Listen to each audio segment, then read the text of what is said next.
So, what's your story?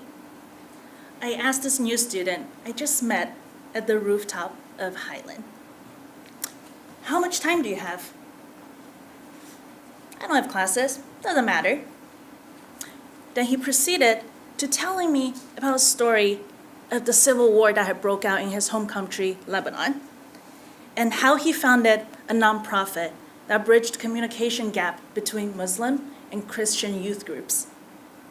And later, he told me about a story of a near-death experience that brought him to question the meaning of life. Mind you, that was day 3 of week 0. Up till that point, every conversation I've had with new students I met at the GSB were either about the jobs before GSB or where they traveled the summer before. But that afternoon, the two of us had a 3-hour conversation. That person, Habib, as many of you know here in this room, is now my boyfriend. That's the power of storytelling. Story let you into the window of someone else's life. Stories allow us to convey ideas that cannot be simply expressed by words. Storytelling can be learned. What I had just illustrated were 2 techniques of storytelling. We all know, first impression is everything. During your interview process, the first 15 seconds, your interviewer has already decided whether they're going to hire you or not. The first word you say to your audience during a presentation is going to determine how they perceive you for the rest of the presentation. The second technique I used, parachuting in. You see, I didn't tell you that I was going to tell you a story about how I met my boyfriend. I just told you the story and drew you into the conversation. And during that 3 hours of conversation I had with Habib, he didn't describe who he is. He didn't tell me, what he is as a person, but I learned from his stories, his personality, his character, and his values. So don't wait. Let your story speak for you.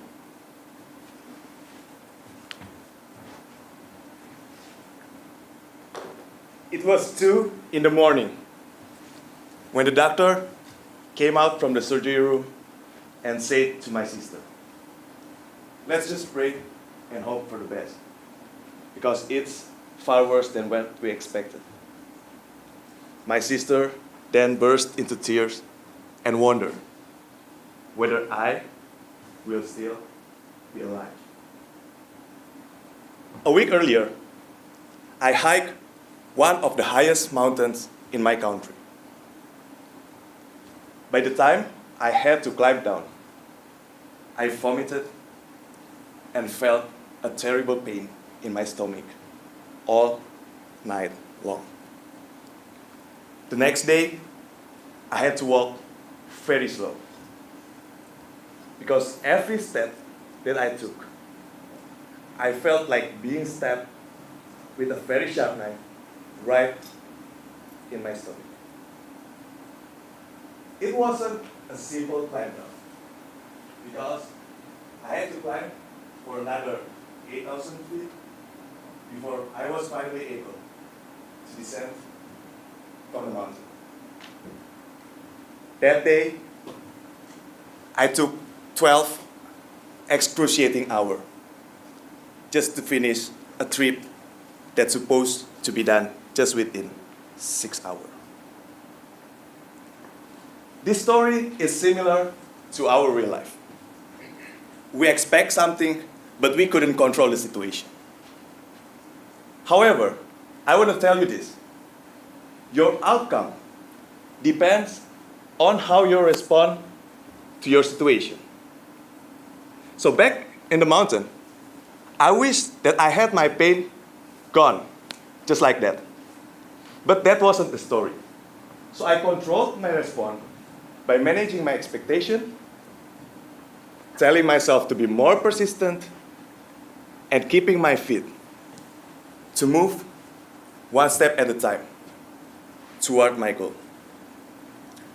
Now, the first time I told this story to my teammates, I spent more than 7 minutes because I gave too many details.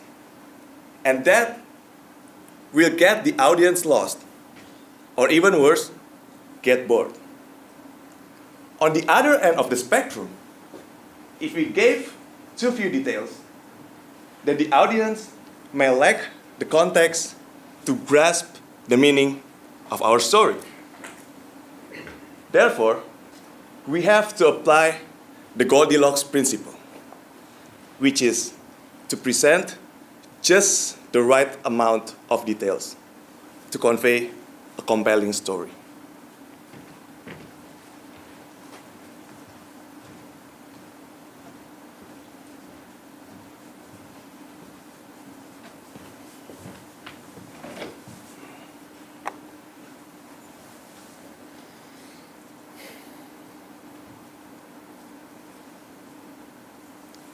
I was very anxious. I was nervous. The room felt really cold, but my palms were still sweaty. I sat there, gripping the armchair. Not even on my phone. Not even on the internet. Just waiting for what would come next. The secretary finally said, "J.C. Fisher, the dean will see you now." So I walked in, took my seat across from our dean at his desk, and I waited.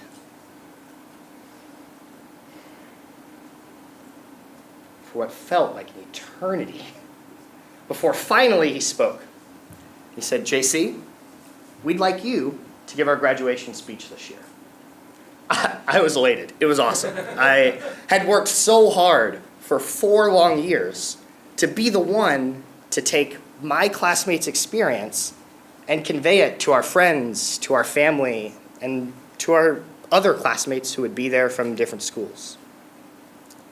Unfortunately, it wasn't the greatest graduation speech. It was solid, but unremarkable, and probably only remembered by me. In large part because I didn't tell stories, and I didn't use a couple techniques that we'll talk about now. One of those is one person, one thought. As I stood up on stage, gazing over the basketball stadium, I just kind of looked out. I didn't connect with any one person. I didn't share a moment with you, or you, or you. But doing so, as JD has taught us, lots of details go into it, you can really connect more powerfully with the audience as a whole by giving a few people that one moment. Now, it's not always easy to spend 4 to 7 seconds or to really potentially build a connection. But I have 2 tricks that have helped me build this skill. One is that feelings are easier to do than thoughts. It's easier to share a moment that's charged with emotion with another person. And the second is that a friendly face, who you smile at and smiles back to you, gives you the ability to easily move to the next person with more confidence and less anxiety. Now, you may have noticed the second technique I tried to use, which is that silence is extremely powerful. I started, you all drew your attention inwards. I even saw those of you on a laptop giving feedback pause and look up and make eye contact. One of the other things silence can do is give the audience time to fill the space. You may have all the lines of your story, but they need to fill the spots in between. It also can punctuate particularly powerful emotion, like anxiety or nervousness. And it can convey a meaning that words just don't do enough justice. For instance, waiting an eternity, to the point that it might be uncomfortable how long the silence lasts. So when you go out and tell your story, don't forget to weave some of these things in and use them to really create more impact with your words.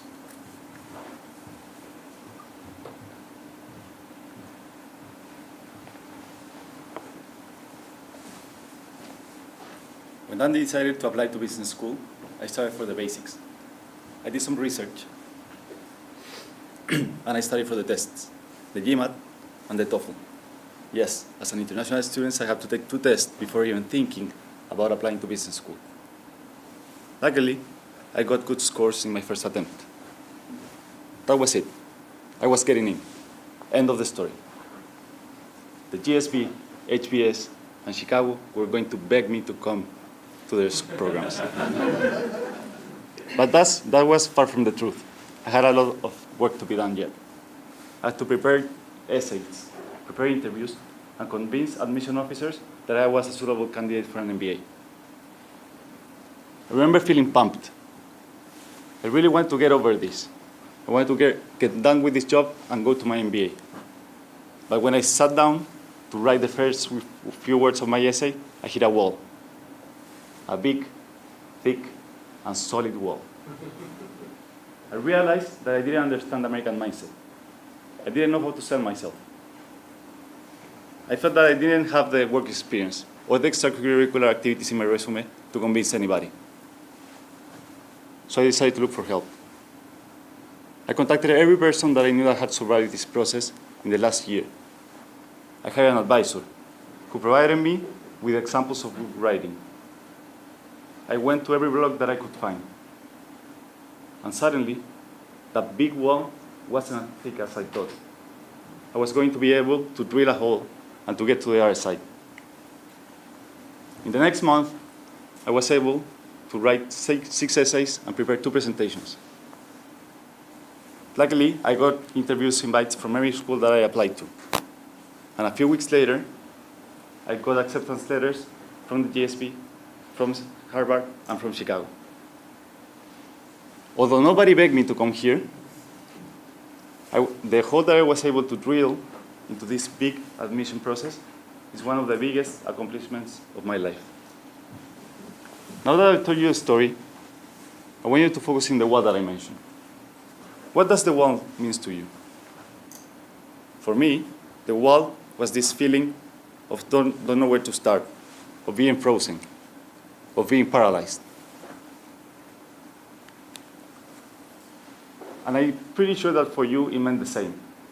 That's because the wall is a very well-known analogy to all of you. And that's the power of poetry and analogies, that we are able to transmit very complex ideas with very few words.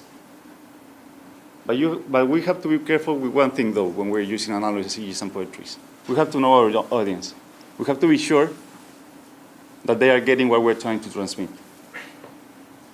Being that said, I invite you to use analogies the next time you tell a story. They're going to help you to be more successful and more concrete with your ideas.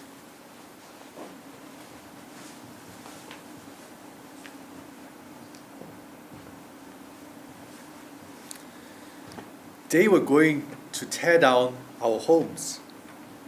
Our homes filled with love, warmth, and comfort.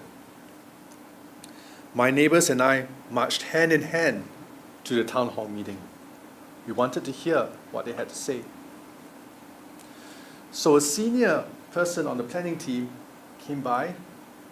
She started with, "It's going to be a beautiful project. We are going to have beautiful housing for graduate students. There might be a theater, hot tubs, popcorn. All this in 2021. We were not impressed. We were not going to be there in 2021. We had bread and butter issues. We were concerned. Where are we going to live? That's how the presentation started. And as the speaker droned on, you could see the obvious disconnect with the audience. In every message and in every story, it is crucial to know your aim. You need to understand your audience, your intent, and the message. In this case, there was a clear disconnect in the speaker's understanding of the audience. And even though her intent was very clear, she wanted us to support the housing project. Her message was beautiful, it was going to be a beautiful place. But her message fell, unfortunately, on deaf ears. If your intent is muddled or fuzzy, it can have a different effect, whereby your message may be perceived as being selfish or inauthentic, even though you have the best intentions. And finally, if the message is diluted and unclear, it might just create a situation where you're just making unconstructive noise. So audience, intent, and message really form the foundation of telling a successful story. Today, we have put together 7 key principles of storytelling. These principles are important so that storytelling is not merely a clever way of putting ideas together, but truly an art.